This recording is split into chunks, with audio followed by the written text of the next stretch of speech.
আসসালামু আলাইকুম viewers, bike blog গিক্সার পক্ষ থেকে আপনাদেরকে সবাইকে জানানো হচ্ছে আন্তরিক শুভেচ্ছা ও অভিনন্দন। আশা করি আপনারা সবাই ভালো আছেন। আলহামদুলিল্লাহ আমিও ভালো আছি। তো চলে আসলাম আজকে আরেকটি ভিডিও নিয়ে। আজকের ভিডিওটি হলো, এটা হলো সুজুকি জিক্সার এফআই বাইক।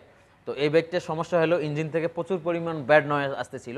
বাইকটা চলছে অনলি 32,000 কিলোমিটার। এটা চলন্ত অবস্থায় এই কাজটা হয়ে গেছে, মানে হঠাৎ করে ইঞ্জিনের সাউন্ডটা নষ্ট হয়ে গেছে। তো এই বাইকটা আমরা খুলে নিয়েছি, ওয়ার্কশপে আমরা কাজকাম পাঠিয়ে দিয়েছি, কাজকাম চলে আসছে। তো চলুন আপনারা সর্বপ্রথম ইঞ্জিনের সাউন্ডটা শুনুন যে কী অবস্থা, তারপরে কিছু বিষয় আছে সেগুলো আমি আপনাদেরকে সেটিং করার সময় বুঝিয়ে দেবো বা কথা বলবো এই বিষয়ে। তো চলুন আমরা সরাসরি কাজে চলে যাই, আর আগে আপনারা সাউন্ডটা শুনে নিন।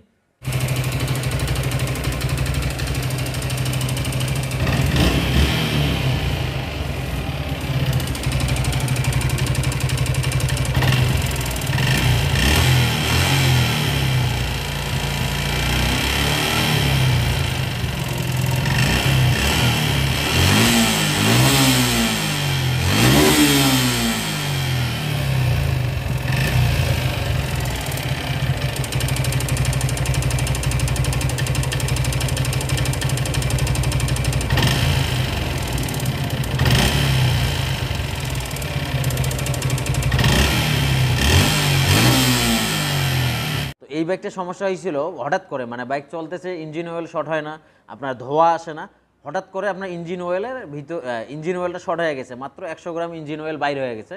তারপরে নতুন মোবিল দিয়েছে, দেওয়ার পরে এই সমস্যাটা। তো এখন বিষয়টা হলো যেটা এরকম সাউন্ড কী কারণে আসতে পারে। এক নম্বর বিষয়, ইঞ্জিন সিজ করলে এই সাউন্ডটা চলে আসবে। পিস্টন ক্যাম রকারের সমস্যা হলে এই সাউন্ডে চলে আসবে।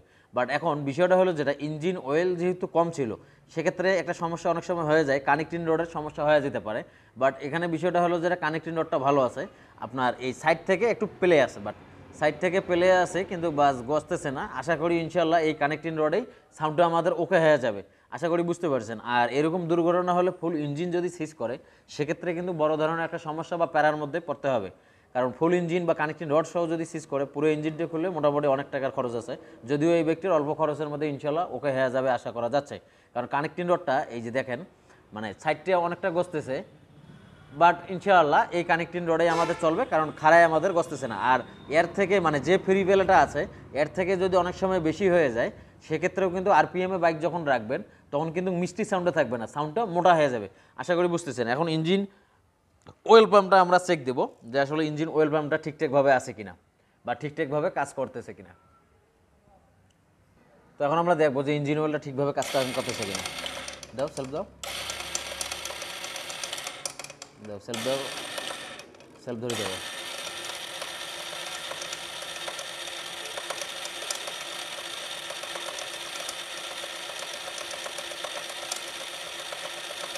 ওকে ওকে ওকে ওকে।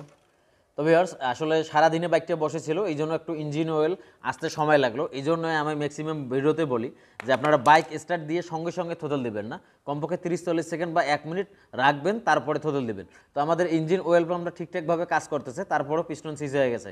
এটা হলো লাক খারাপ। হতে পারে আপনার ইঞ্জিন অয়েলটা ভেজাল ছিল, না হলে একেবারে 900 ml, আপনার মনে করেন যে 700-800 ml ইঞ্জিন অয়েল শর্ট হওয়ার কোনো কারণ না। এই জন্য বিষয় হলো যেটা ইঞ্জিন অয়েলটা দেখে শুনে দিবেন। আর দ্বিতীয় নম্বর বিষয়, যদি ইঞ্জিন অয়েল পাম্প সিজ করে বা নষ্ট হয়ে যায়, সেক্ষেত্রে আপনার হেড সিলিন্ডারে মোবিল আসবে না, ইঞ্জিন দ্রুত সিজ করবে। আর পিস্টনটার অবস্থা কি একবার দেখেন, এই যে পিস্টনের অবস্থা দেখেন কি অবস্থা হয়েছে, মানে এত পরিমাণে সিজ করছে, মানে ইঞ্জিন অয়েল না থাকলে যা হয় আর কি, সেইভাবে বাইকটা সিজ করছে। তবে আমার এখানে মনে হচ্ছে যে বাইকটা যেহেতু ইঞ্জিন অয়েল পাম্প ঠিক আছে, আপনার বাইকের রাইডারও ভালো আছে, সেক্ষেত্রে আমার মনে হয় যে ইঞ্জিন অয়েলটা ভেজাল থাকতে পারে। আপনারা দেখে শুনে ইঞ্জিন অয়েলটা ইউজ করবেন। এই যে পিস্টনের অবস্থা দেখেন, একদম বাজে অবস্থা। আর পাশাপাশি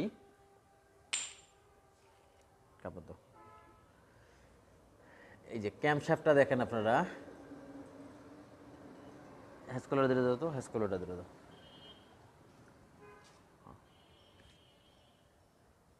এই যে পাশাপাশি এই যে দেখেন ক্যাম্পশ্যাফটটা দেখেন, পুরোটা ক্ষয় হয়ে গেছে। আশা করি বুঝতে পারছেন। এই যে এক বেলেট আন্দাজ ক্ষয় হয়ে গেছে, এখান থেকে এ পর্যন্ত ক্ষয় হয়ে গেছে। তো আমরা পিস্টন ভাল্ব অয়েল সিল ক্যাম্পশ্যাফট পরিবর্তন করে দিব। তো আশা করি ইনশাল্লাহ বাইকের সাউন্ড ভালো হয়ে যাবে। তবে আমি আবারও বলি, ইঞ্জিন অয়েল দেওয়ার সময় অবশ্যই দেখে শুনে ভালো দোকান থেকে ক্রাই করার চেষ্টা করবেন। তখন আমরা পিস্টনটা সেট করবো। এটা হলো মাহিল কোম্পানির পিস্টন 50 সাইজ, মানে স্লিপটা অনেক দাগ হয়ে গিয়েছিল, এই জন্য আমরা বোরিং করে দিলাম। আর সিজ করলে তো দাগ হবেই, এটাই স্বাভাবিক।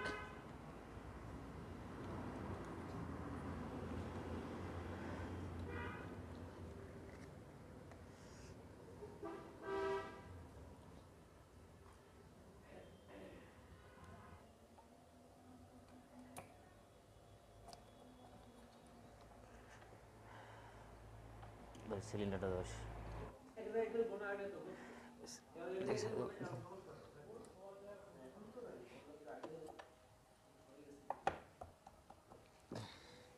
তো গাটারগুলোর সমস্যা ছিল, গাটারগুলোর পরিবর্তন।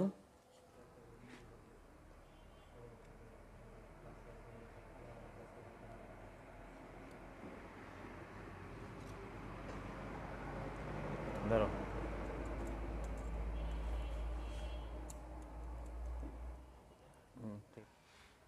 তো হেডার হলো অরিজিনাল ভাল্ব, আর ভাল্ব অয়েল সিল পরিবর্তন করে দিছি, হেডার গাইড টাইড এগুলো সব কিছু ঠিক আছে।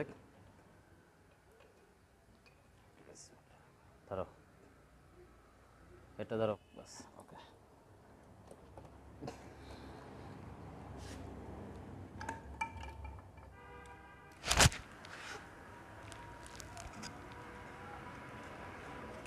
ক্যাম্পশাফটটা নতুন, আগের ক্যাম্পটা অনেক ক্ষয় হয়ে গেছিলো, ডিকম্প্রেশনের জায়গাটা।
পুরাতন ক্যাম্পটা করে আগে যাও।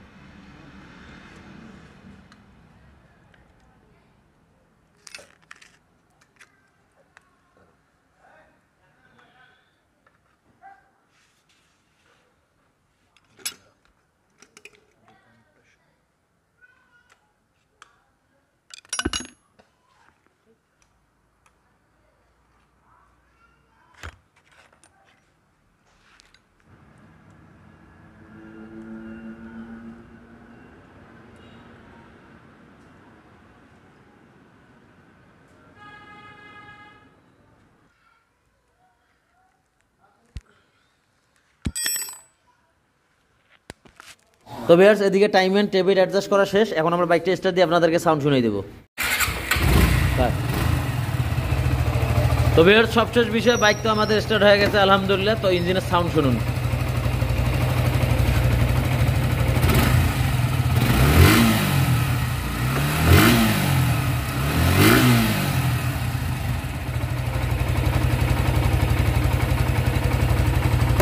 সাউন্ডটা কেমন হয়েছে অবশ্যই কমেন্টস করে জানিয়ে দেবেন। ভিডিওটি ভালো লাগলে লাইক করে দেবেন, মূল্যবান মতামত কমেন্টস করে জানিয়ে দেবেন। সবাই ভালো থাকবেন, আল্লাহ হাফেজ।